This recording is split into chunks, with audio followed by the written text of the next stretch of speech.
Hey fellow collectors, today we're going to be taking a look at Warhammer 40,000, and this is the Dark Angels, the Assault Interrogator Sergeant, and this is a heavy figure, definitely made of a lot of plastic. So here on the side we can see the artwork from the series. On the back we get to see the product shot of the figure, and we see Dark Angels, and that he is a Sergeant Interrogator, and we have the Warhammer 40,000 on here, and we can see some more product shots. So let's go ahead and weigh this figure, and you will see what I'm talking about when I say this figure weighs a little bit. Let me reset.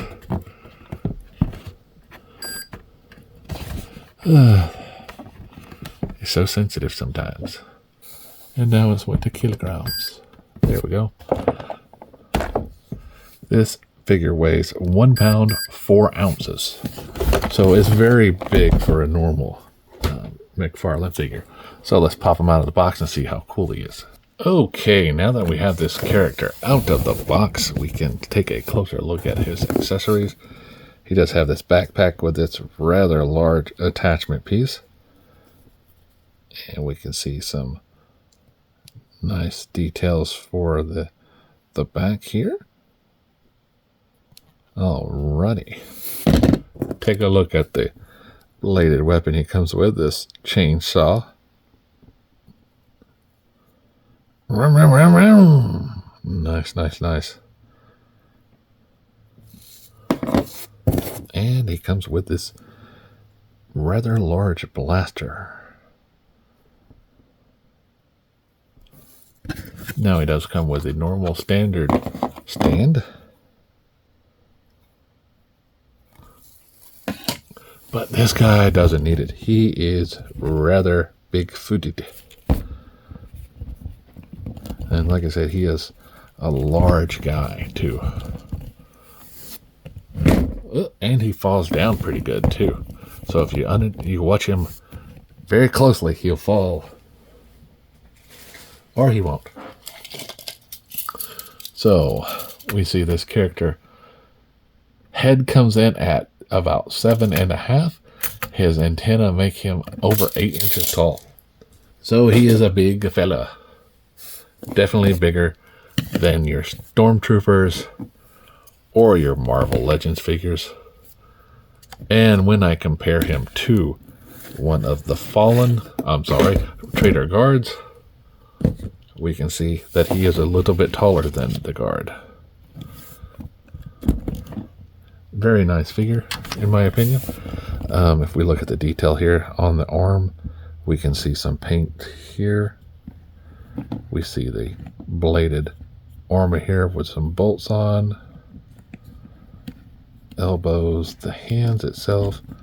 Let's look at his book that he has. It even has pages detail inside the actual armor itself. That is the book itself. And the bookmark shows that he started at the beginning. We see the side here, the boot, and the outside tread didn't go all the way. We see a little bit of paint here. Back of the boot. We see upper thigh here. And he does have these pieces here. Now mine got scratched up. It appears out of the packaging. Unfortunate, but it will happen. It looks like it will not buff out. So it's a warning to all you guys and gals, whenever you open this up, be very careful. Now we look at the armor here in the chest. We see this emblem here is very nice. And it is repeated on the side here, on this shoulder armor. We see the cross with the skull. hands. The back where the backpack goes. He has a couple of pouches back here.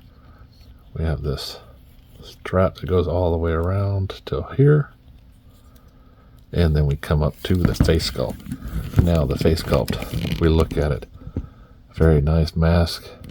Very indicative of the Warhammer series.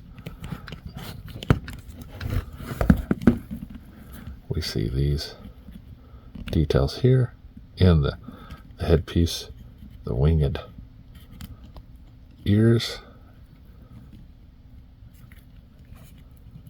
Very, very nice detail in this figure. Now his head can look up. You see this rotation here coming around, and it will let him look normal. It doesn't allow him very much movement there. Now he can do right and left without a problem. As far as arms goes, they come out, and they can only go out so far because of these shoulder pads. Now he does not have much of a shoulder, but his arms do rotate around, and he does have a double bend at the elbow, and his wrist does rotate around.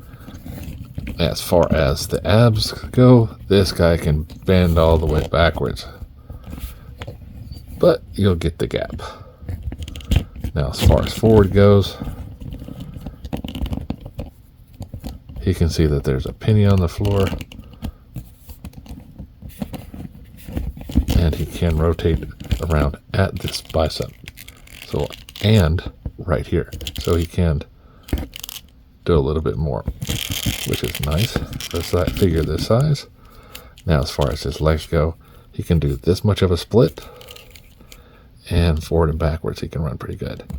Now as far as his ankles and legs, knees go, he does have a double bend in the knee.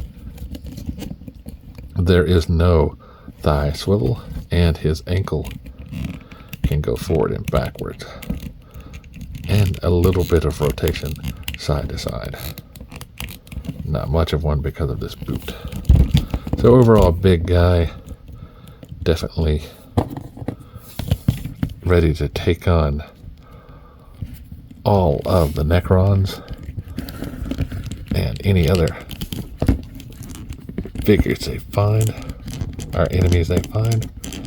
Yeah, there we go. Finally. Thick hands and everything. Now he does have a trigger finger, and it will go in there, but the gun is so thick, you just have to maneuver to get it to go in there just right. You can eventually get it. Now as far as his other weapon goes, it can go in there without a problem.